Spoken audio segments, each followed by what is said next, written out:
Hello, everybody, and a very warm welcome. My gosh, that sounds quite low. There we go. That's better. Talking about mic placement last week, and I'd to give beginners in audio production a safe and friendly environment in which to learn the basics. So if you're on board with that, let's get going, shall we?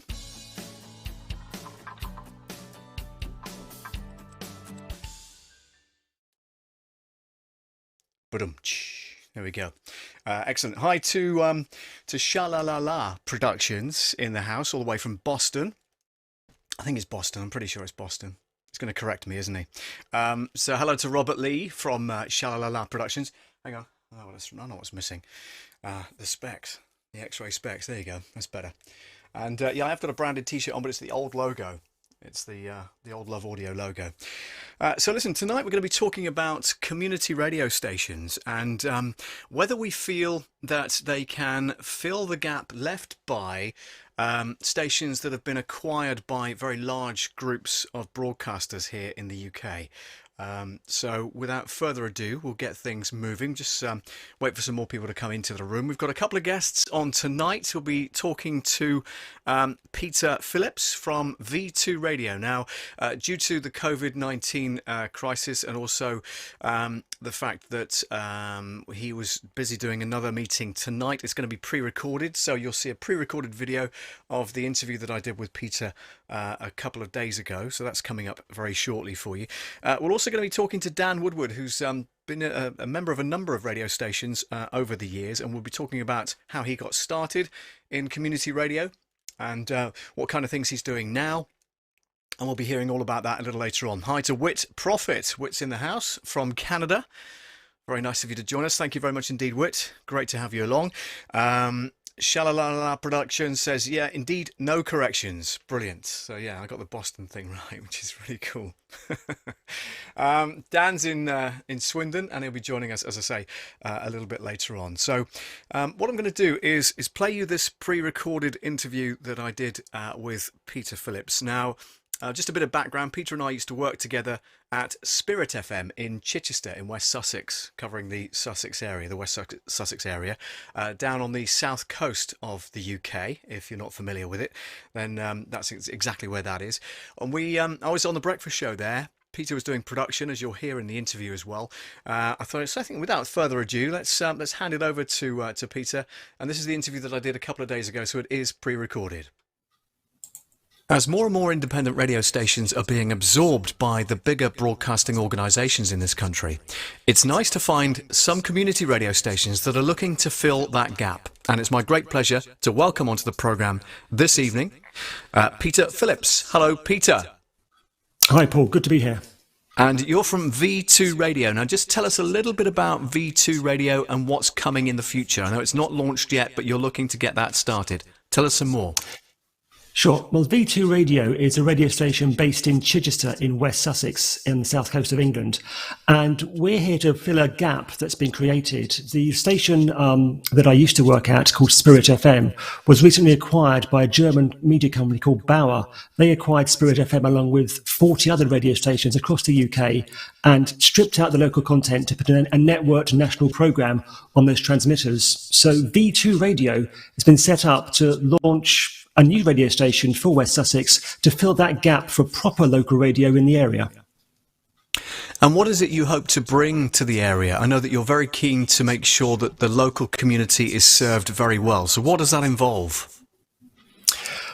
We want to make sure that programmes are targeted at our audience and our audience has the right information focused on the area.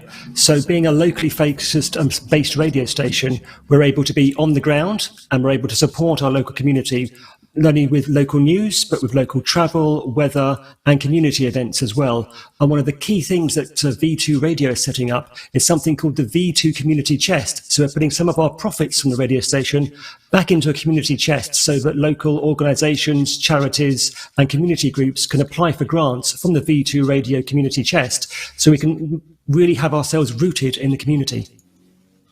So it's not just about the money for you guys, it's about serving the community well and to make sure that they are benefiting from your programming, of course, and any training courses that you guys might run as well. How about advertising? How does that figure into the equation of launching V2 Radio? It's a tricky one. We know that there's a demand from local businesses for a local radio station. We know that some of the clients who were previously with the radio station or purchased are not happy with the service they're getting, so they're looking for other outlets for their advertising budget. And we're here to fill that gap. We believe we've got some advertisers already on board who were with the previous radio station, so that's good to know. So there's a demand out there from our advertisers. We are looking at running V2 on a professional basis, so we will have one or two sales reps to actually try and sell the advertising, but we're looking to do it on a hybrid sort of community and commercial model. So looking to being focused and rooted fully in the community, but also getting the money in to be able to run the radio station, and as I say, give back to the community as well. Now, V2 Radio is born out of, as you say, Spirit FM. I was lucky enough to work with you and a number of other people at Spirit FM between 2000 and 2003. Thoroughly enjoyed my time there. We discussed that on last week's live stream as well, and played a short snippet of The Breakfast Show. And Samantha Toomey, who was our travel person based in London, was on that particular morning with me, as she was quite often, and we used to bounce off each other really, really well. Now, what I find really, really humbling, in fact, and a great pleasure to be part of, is that you guys have asked me to be the station voice, if you will, for some of your promotional material, like some of the station liners, perhaps, and some of the sponsorship credits and things like that.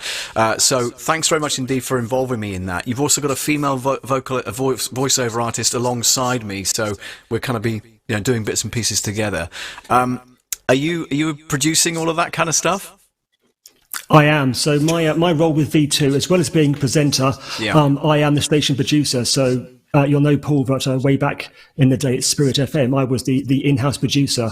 I was making the commercials in-house and doing a lot of the on-air imaging. Yeah. And it's come full circle. So we're back again, launching a brand new radio station. And my hand went up to be the producer because it's what I do. It's something I enjoy doing. Well, I think I'm quite good at it. And with your voice and the female voice as well, we're looking to get a bit of bounce and interaction between the two voices on air. And we've got some great plans for the on-air branding coming up over the next few months. I'm for one, really looking forward to hearing the final results. I know I've done a couple of scripts for you already, and I know there's more to come as well, which is brilliant, and keep those coming through. But yeah, really looking forward to kind of the station sound. Just touching on that, actually, what would be your? I mean, I know the target audience of Spirit FM was very much female-led, so. Moving forward with V2 Radio, do you see that continuing, or are you looking for a 50-50 split? How does that work when it comes to demographics? Who are you looking to target? I think we're looking again to target that sort of female demographic, but not exclude anybody else. So, the target range we're looking for our radio station, I think would be sort of a 35-year-old female, but we don't want to exclude anybody. So we're playing music from the 60s right through to the present day. Our presentation team, we've got a great team behind us. Most of the presenters that came from Spirit FM are on board. So we've got household names from the radio in West Sussex. They're on board. People such as Ian Crouch and Neil Bateman, who've been at Spirit FM since day one, along with Nick Hobbs and myself, Millie Luxford and others. So we've got a great radio heritage, and we're looking to expand on the music that the current station that's now in West Sussex plays. So as I say, everything from the 60s right through to present day, but also focusing very much on the community, so making sure the local news is there. Travel 7 days a week, on the local community. And Spirit FM Facebook group that had 10,000 members and got a 10,000 signatures petition sent off to Ofcom when the changes were announced. So we've got some really good support behind us. And, we really think that our target audience is, it's not necessarily that 35-year-old female, but we want to be inclusive and make sure we've got a radio station that truly serves West Sussex. And I think you've briefly touched on travel news. That's very important, particularly in your area. It's a tourist destination as well as a kind of commuter belt, if you will, between Brighton and Portsmouth and Southampton and beyond. So how are you incorporating travel news into your local programming once that comes on board? So we'll be running travel news, as I say, 7 days a week, every 20 minutes at breakfast and drive, and hourly through the day. And what we'd be doing is we'd be sourcing our travel news from online providers as well as those on the ground. So obviously we'll have our travel hotline so people can phone in with the travel news as and when it happens. And of course, we verify anything the travel news. You'll know from living in West Sussex, 20 years ago, that the area has some amazing events that happen through the year.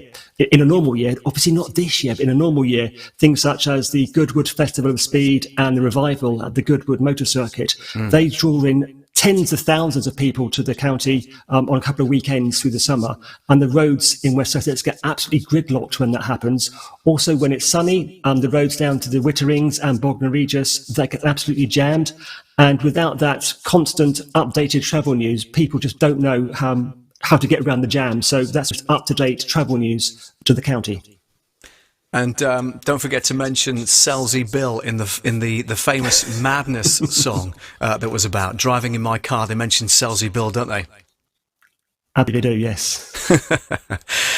Peter, I wish you every success, you and the team, every success for the launch of V2 Radio. Which platforms are you going on again? The smart speaker applications for Alexa and Google Home. We've got the mobile apps for iOS and Android, and DAB digital radio. So we've covered all the major digital listening platforms, and fingers crossed we'll be on air very early in January 2021. But you're going to be doing some test transmissions and that kind of thing, test broadcasts up until that point, aren't you? That's right. We're going to launch our online stream sometime in December to make sure all the technical bits are working, make sure all the presenters know how to work the equipment, and we can broadcast successfully. So when we're testing, things may go a little bit wrong, but come launch day, when we launch officially on DAB, we hope to be perfect, and the audience will grow and follow us to a brand new venture. Brilliant stuff. And just give us the website address so people can log on and have a look at what you're doing and kind of follow your story. Okay, you can find the website, which is v2radio.co.uk, and on social media across all the major platforms at V2 Radio Sussex. Thanks very much, Peter. Thanks, Paul.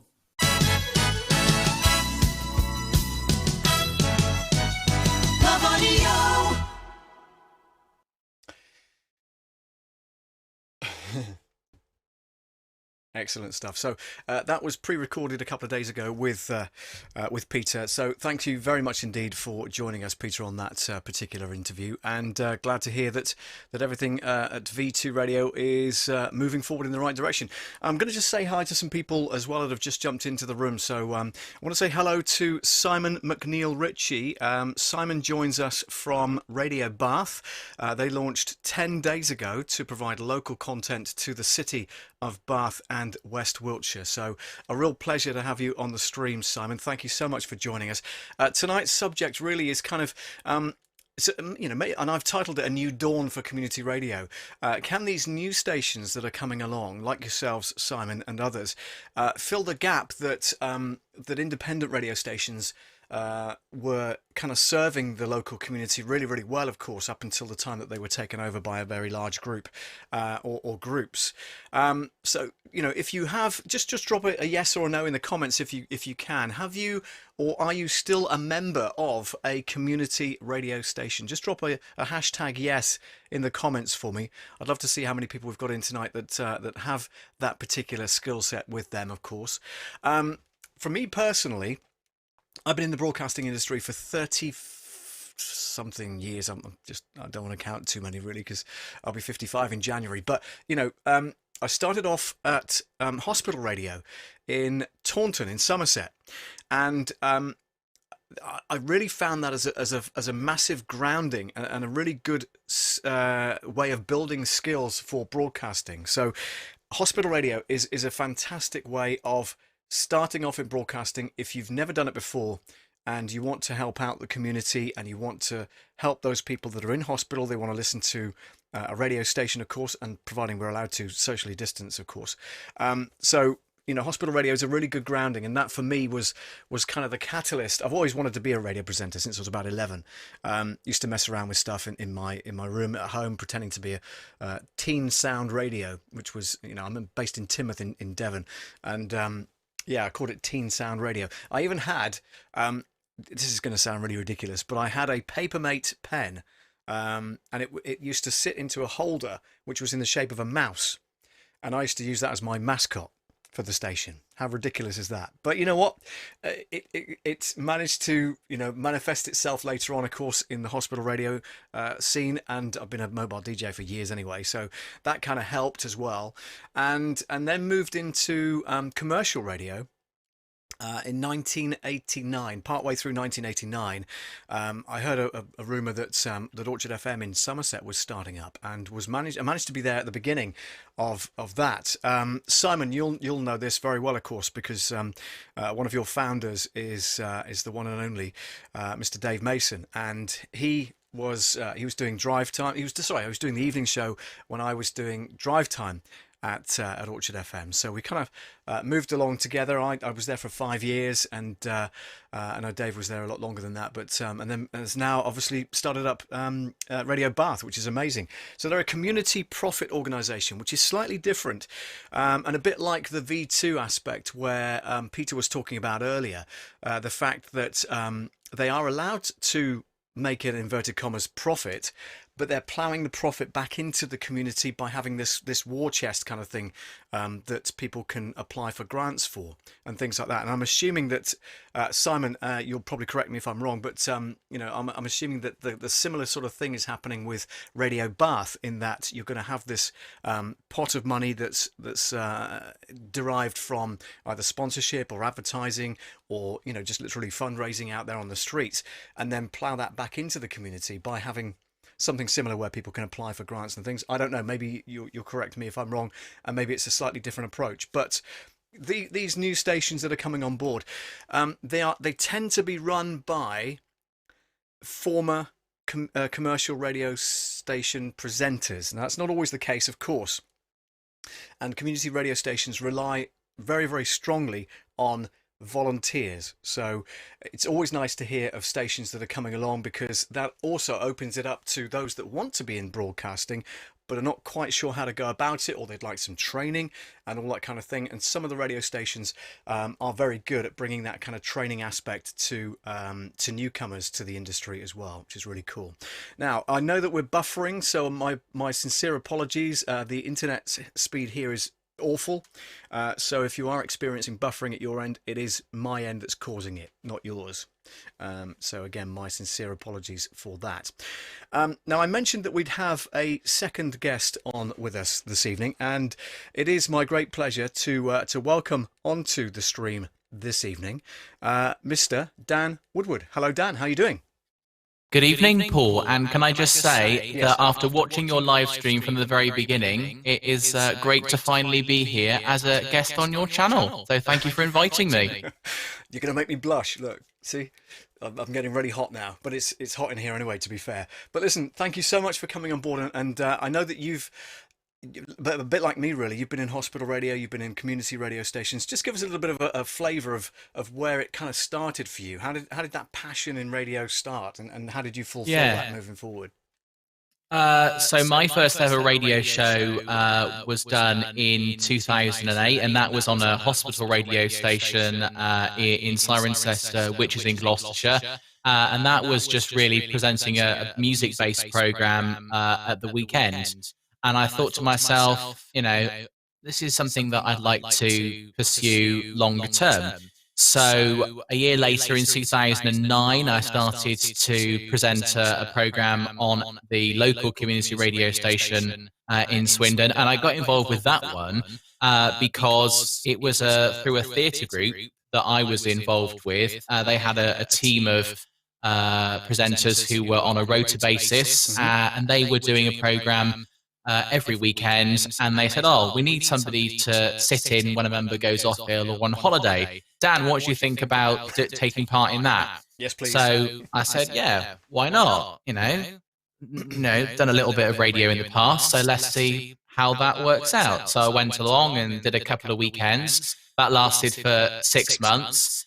And then I got this radio bug, which I've kind of worked out now never goes away. Once it's with you, you get the buzz there, and that's it. You've got it for life. My turn to make you blush now. You've got a great voice for radio, if you don't mind me saying. So it just sounds natural, and it sounds like you belong in radio, and you have been for years. So if that's any help to you, then yeah, let's continue that. Well, it's nice to know. Thank you. And Yeah, so that kind of lasted for 6 months. And then I thought, right, I'm going to join the radio station full time. Yeah. And things kind of developed quite quickly from there. I kind of started off looking after programs when people were off sick. Mm-hmm. Then I moved into presenting Drive a couple of nights a week, and then ended up doing breakfast and Drive 5 days a week.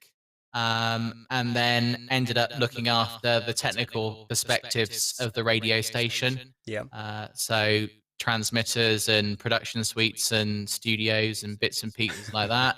And I will say that one of my favorite moments of working with that radio station was looking after and doing election night programming. That is something incredible to be involved with. Mm. And I've always been really a big believer that with the right help and the expertise, community radio can do something just as well as, some of the bigger competitors that are out there. It's And always been a big belief of mine. that's what we're talking about tonight is where can we see community radio stations filling that gap that was created by independent radio stations that have now been taken over by larger groups. They serve their communities very well. So with regards to your aspect and where you've come from and where you intend to go next, you're involved with a station in Wales, I understand, and that kind of thing. So how do you see your community radio station, whether it's for profit or non for profit, how do you see that giving back to the community? How do you see that panning out, as it were?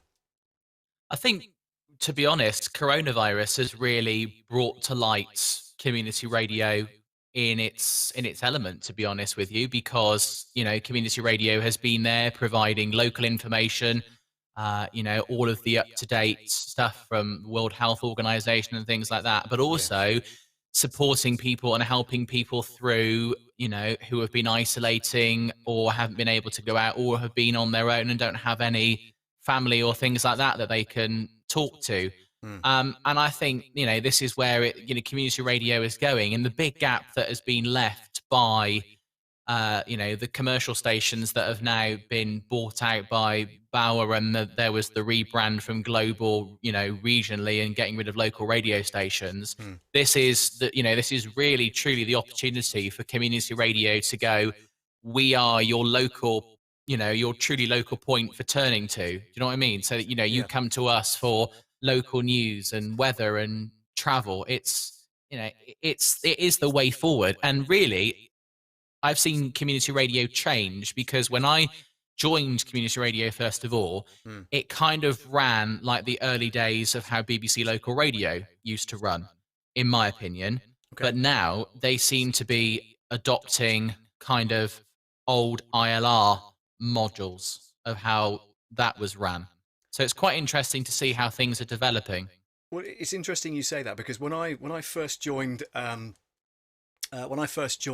FM, we had, and it doesn't happen nowadays unless it is a BBC station, we used to have half an hour specialist programs every evening, Monday to Friday, and it covered all sorts of things like classical music, it covered the arts, it covered motoring. And there was a different subject every single night of the week, and it was really interesting. And it used to form the back end of my afternoon drive show. So I'd kind of finish at whatever time it was, 6:30, and then this would go on till 7 o'clock, and then there'd be the evening show, whatever it might be. So from that point of view, do you see any of that kind of really old school programming coming back? But courtesy of the community radio stations, because I know the independents and the commercials now won't play that kind of broadcasting material. They won't. They'll cram in 10, 12 hits in an hour, and just fill it with ads. So that local stuff, the programs that took half an hour but would take a week for that person to prep, if you like, I find really, really interesting, and I'd love to see some of that come back via some community radio stations. Do you feel that that's something that could happen? Yeah, definitely. I think so. And the one thing that I've suggested to radio stations is, people from the local community who want to be involved with radio don't necessarily have the entire confidence to be able to do a whole 1 hour program or a 2 hour program.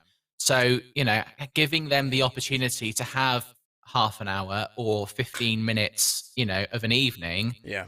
makes it easier for them, but also enables them to maybe get their point across a lot easier, because they're not trying to stretch out an entire hour of programming. What's the longest show you've ever done? um, Probably election night was Oh, my really? Oh, no, yeah, longest okay. program. Yeah, that's probably an exception to the rule, but I'm thinking more of a mainstream program. What kind of duration? 3 hours in length probably is the longest I've done, which Okay. has either been breakfast or drive. Mm. So, Mine used to be 4 hours. And some presenters I've worked with have done 5 hours, and that's a lot of programming to fill. That's a lot of content to kind of get together. If you're trying to make things interesting, 5 hours is, you need to do a lot of prep for that. Breakfast show tends to be fairly short and sharp, so maybe 6 till 10 or 7 till 10 perhaps, or maybe 6 till 9, even, or 9:30, whatever it might be. That's about the average. But again, a lot of preparation goes into those shows, and people don't realise that. They kind of they switch on the radio and it comes out the other end, and they go, yeah, that's brilliant, and I've enjoyed it, and I'm getting the kids ready for school, or going to work, or whatever it might be. They don't necessarily take on board what goes into making a program, do they? no, and that's the thing. I mean, for the last 4 years, I've been really lucky to have the opportunity to work in BBC local radio in the West. And that was my kind of dream when I first started out. I wanted to, I didn't care what job role it was, I wanted to work in the BBC. That was something I'd always listened to, presenters on air and gone, oh, I'd love to do their job. I'd love to work for the BBC. And 4 years ago, I got the opportunity to do it on a freelance basis. And having come from community radio, it was really interesting because not every community radio station will have somebody helping you on your program. You are the one presenter who might be reading the weather, doing the travel news, reading the news headlines, reading the sports, and playing the music and doing the presentation. But actually, elsewhere, you've got individual people doing all of those jobs. So it is, really interesting. But what I will say is that Commercial radio, and Simon himself comes from the social enterprise sector. So those two coming together is a good match, I think, don't you? Because then you've got the commercial aspect of it, so they need to make money to make the thing survive, right? yeah, But on the other hand, they need to be able to look at the social aspect of it and make sure that the community is well served and everything gets ploughed back. I think it's a great idea. Let me just put at Radio Bath, we live by the acronym FAB, FAB, for the community, about the community, by the community. So that's FAB. Twee, it says, but in the community, and haven't been able to continue doing so because they haven't been able to secure, things may get forgotten. But the way to go, and absolutely by the community, for the community. You're not there to, to please yourself when you're sat in the studio playing your favorite, to serve, the community. You're there to provide a local service, local information, and to, to keep the list. So they come along, they want to volunteer, that kind of thing. They want to get into radio, but they don't actually see the value of returning stuff to the community. Do you think there's still, that kind of group of people about, unfortunately? Yeah, I mean, I saw it before when I was with the community station in Swindon. I was there for 11 years, and the thing we always used to get is we got phone calls saying, "I'd like to come on board and to be and volunteer." Okay, and we used to say, "All right, what is your interests?" And people always used to say, "Oh, well, I like music." Well, okay, everybody likes music, but that's just one part of the bigger picture Sure. of community radio, and as much as, I think the majority of us would love to just sit in a studio and play our favorite music and talk about bands we've been to see, or artists we love. Hmm. That's not what community radio is about. And unfortunately, yes, there are still some people out there who don't fully understand the picture of what community radio does in bringing that service back and being there for the community. It's not just there for people to go and have a good time and play their favorite music. No, and it's interesting you touch on that, but I think there are openings, and there is a need for specialist music programs. And if you find somebody that's Absolutely. got somebody that's got a really big they're very enthusiastic about one particular genre of music, then very often you'll find that they'll do one show per week, and that's all they'll do.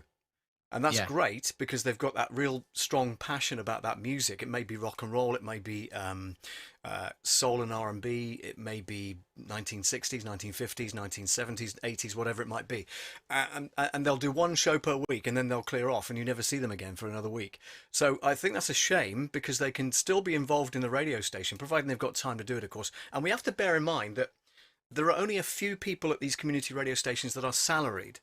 Generally, the people that Mm. have set the thing up are salaried because they need to keep it moving and everything else. So I understand that, I get that. But the majority of people that come on board with community radio stations are not paid to do so. So they have to No. have a heart in it. They have to have that passion, because they're not going to get paid for it at the end of the day.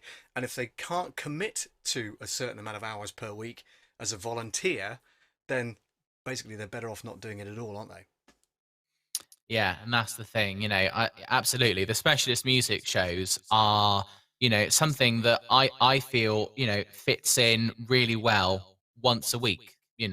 and it is a good listen, but you don't want people to be under that illusion that community radio is just there, to play music and everything else like that, because Mm. it's part of the bigger picture. But yeah, absolutely. The radio station that I worked for, we had several specialist music programs in the week.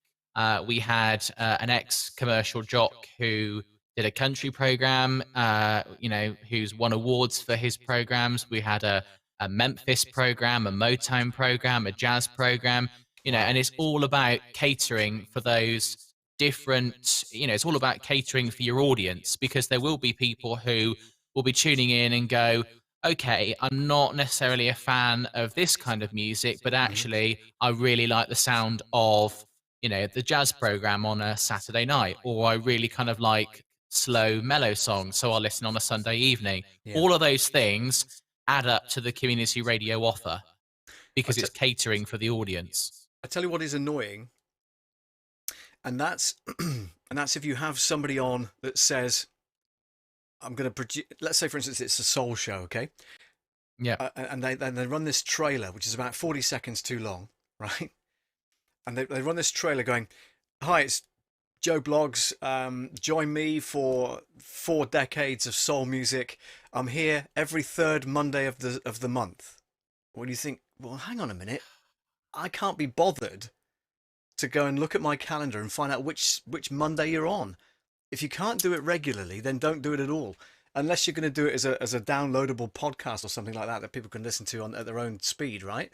So that really annoys me when they just they do this fancy trailer and all the rest of it, saying, yeah, I'm going to do a show on the third Monday of each month. Well, hang on a minute, is it the third Monday of the month, or is it the fourth? Is it the second? I can't remember which. I can't be bothered. And then you've lost listeners. Exactly, and that was the thing that I've always said, is that in your program schedule you should always have as much continuity as possible. So exactly what you said about having the specialist music programs. Oh, I'm going to do a show once every 3 weeks. The listeners are not going to sit there with their diary and write in, oh, on the third Monday of each month, I'm going to listen to Joe Bloggs's soul show. Some of them might, Well, but yeah, yeah. Yeah, but having if they've got a strong enough following, and they follow them everywhere they go, then yeah, you're going to have 25 people that are going to listen to it every single time he's on, every third Monday of the month, as an example, right? But for the general population of listening to radio stations, you don't want regimental, but you want something that you can make an appointment to listen. And it's about signposting. So, if I was doing a soul show, I'd make sure it was on not necessarily a Monday night because we'd go live on a Monday night, but maybe a Tuesday night. But have it on a Tuesday night, 8 p.m. every Tuesday night, and without fail, it will be on the schedule of the community radio station website. So that people know when to tune in. There's no good having something unless it's going to be regular. And I realise that if you're a volunteer, it's difficult to get there every whatever it is Tuesday night at 8 o'clock, unless you pre-record stuff, which is fine. And a lot of people do that now anyway, don't they? They contribute via the software can be downloaded at home. You can do your stuff from home studio, and then send it to the software, and it automatically puts in your programs for you. So there are ways around it. There are ways around it for sure. Yeah, absolutely. Yeah. Brilliant. Well, listen, it's been great talking to you. Thank you so much for joining the stream live tonight. Thanks to Peter earlier, of course, who we did the pre-record interview with as well. Any last words? Anything coming up in the pipeline you want people to know about? Anything coming up in the pipeline? Oh, you put me on the spot there, Paul. Yeah. One tip I would give Yes. about anybody looking to get into the industry is it's not necessarily what you know, it's who you know is the important thing, or what I've found out. Obviously, training is important because, it enables you to do the job, but also having contacts and networking within the industry is just as important. That's a very good point. We'll leave it there. Thank you so much for joining us. Dan Woodward, all the way from, you're in Swindon, aren't you, at the moment? Is that right? I am, yes. But you're doing stuff remotely for a station in Wales. I am. Do you want to tell people who it is, which it is, or not? Yeah, so it's community radio station called BGFM, and I got involved with them because I lived in Wales for 6 months, and again, it happened just out of the blue. Right. A friend of mine who I was visiting was doing a program there. I went to sit in the studio with him, and the presenter who was due on air after him was off sick, and the station manager said, "Oh, Dan, you've done radio before. Do you fancy doing a 2-hour show after your friend?" Yeah, I've not left the station, and when lockdown came, I came back home, and I've been doing stuff remotely for them ever since. I love those tiles behind you, by the way. Yes, word of warning with that one. Go on. Oh yeah, Don't stick go on. them to your walls. Share that with the viewer. Go on, tell me about it. So I moved the house around about a couple of months ago because the studio, as it was before, was in the small box room at the front of the house. Okay. And I thought, well, actually, all I do in my bedroom, which was this room, is just sleep. Half the rest of the time I'm sat in my studio. So why don't I change the rooms around? So when I came to do that and thought, I'll just move the soundproofing that I had in the room into this one, I then forgot that I'd stuck the tiles onto the wall, which in turn have left a very nice mess on the wall. So word of warning, when building your home studio, don't stick your soundproofing tiles to a wall. Right. Stick them to a big, nice canvas and then put the canvas on the wall, because it's easy to polyfiller over a hole rather than have to resand your entire walls. That is an amazing tip. Thank you. And I have, and you can't see it from here, and no, you can't see the shot, but just near my kitchen door, either side of the kitchen door, I've got 2 large acoustic tiles like you have in the background there, but not the same color and not zigzags. And I've stuck it directly to the wall. So Paul, I know. I'm gonna have to. If you ever want to move house, you are going to. Well, you're going to cuss when you come to take them off. This will all have to be redecorated anyway. It's my choice.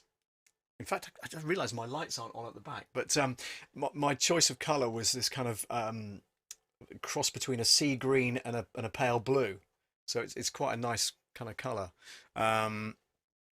So it's not everybody's taste. I get that. So if I do move out, then this will have to be redecorated and put back to bland or something like that. Is bland the colour? I'm sure it is. You can buy bland. Probably. Dan, thank you so much again, and take care. Have a great evening. Rest of it. Yeah. See, why didn't I think of that earlier? I can press Look at my that. You push a stream button deck and your lights come on. and the lights come on. How cool is that? Take care of yourself. Stay safe, won't you? Whatever you do, and keep Absolutely. doing what And you're you, doing Paul. at BGFM. And we'll speak soon. But thank you so much for joining the show tonight. Thanks, Paul.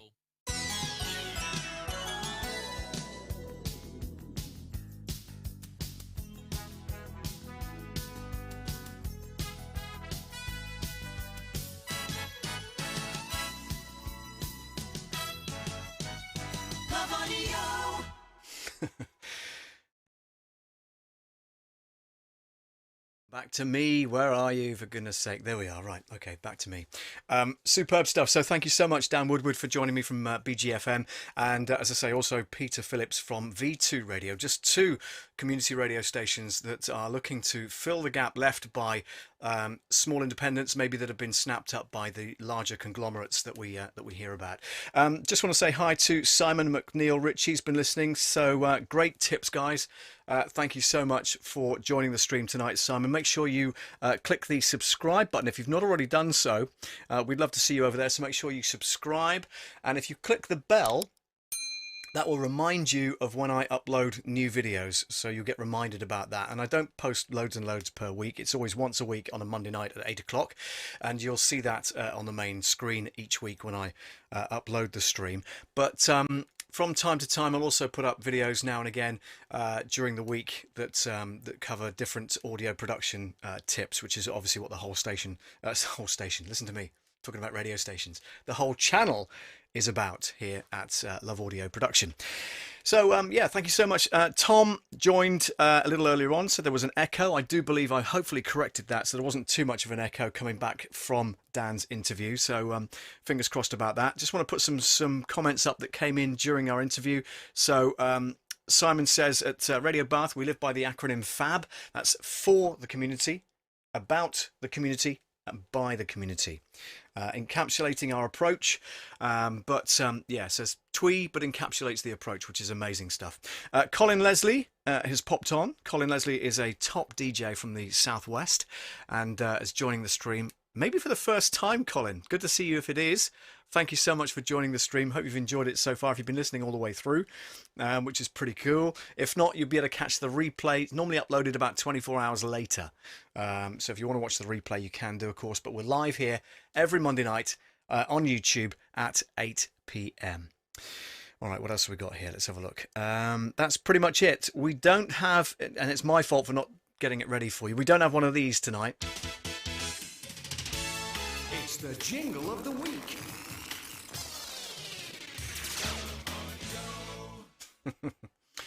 And yeah, like I said to you before, it's my fault for not pulling my finger out. I've been busy today. I've been out and about, so I've not been in the studio to be able to do it. But we'll do a jingle of the week next week. We'll catch up and do two. How's that? You've heard my jingle anyway. You know, this one, for instance.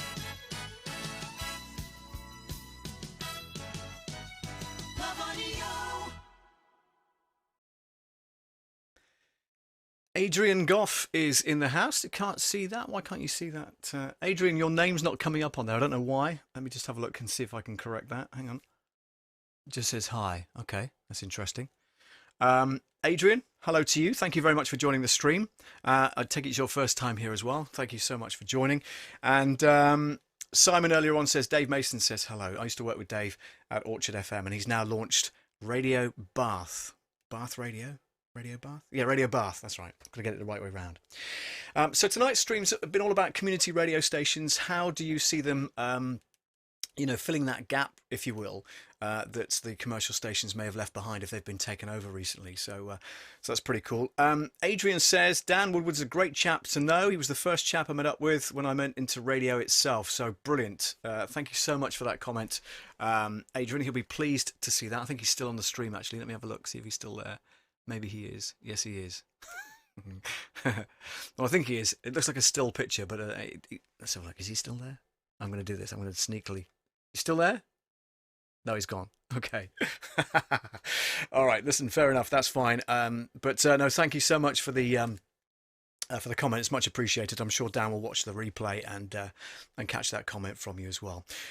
That's pretty much it. If you have any questions about tonight's episode and you'd like more information about community radio stations in your area, then drop me a note and I'll pick up on that through the week, of course, and try and answer as many as I possibly can. But again, thanks to my contributors for this evening. That's Peter Phillips from V2 Radio and Dan Woodward from BGFM. Much appreciated. And thanks to all of you guys for watching and following along with the stream. If you want to support the channel, you can do. I've got a Patreon page, so patreon.com/Love Audio Production. You can also get onto my Teespring site. If I just click that out of the way, that lovely lady, I don't know what she's doing on the front of there, but she's blocking my view. So if you want a t-shirt, not like this, but like the ones on the screen, or you want a mug as well, then get onto my Teespring site. I think it's I can't remember the address, but it's teespring.com. Look for Love Audio's merch site, and you'll find it. Okay, that's all I can tell you. So teespring.com/stores. I think it is GB and stores and whatever. I should put the link in there, shouldn't I? Really, but I can't find it. Tell you what I will do. Stay there a second. I should be able to drop it into the chat, shouldn't I? If I'm really clever. He says, fingers crossed, wind in the right direction. Let's go to the Teespring merch site. Here we go. Copy that. Right click. Copy. Go there. Do that. Right click. Paste that. Send that. There you go. That should have appeared in the chat. And it's a great way to get on there and support the channel if you can, okay? But other than that, have yourselves a great evening, whatever you're up to, or afternoon if you're listening from the States, or later on in the evening if you're listening in South Africa, and Australia. I'm sure it's morning by now on Tuesday. Whatever it is, make sure you stay safe, look after each other, and I'll see you next week. Take care.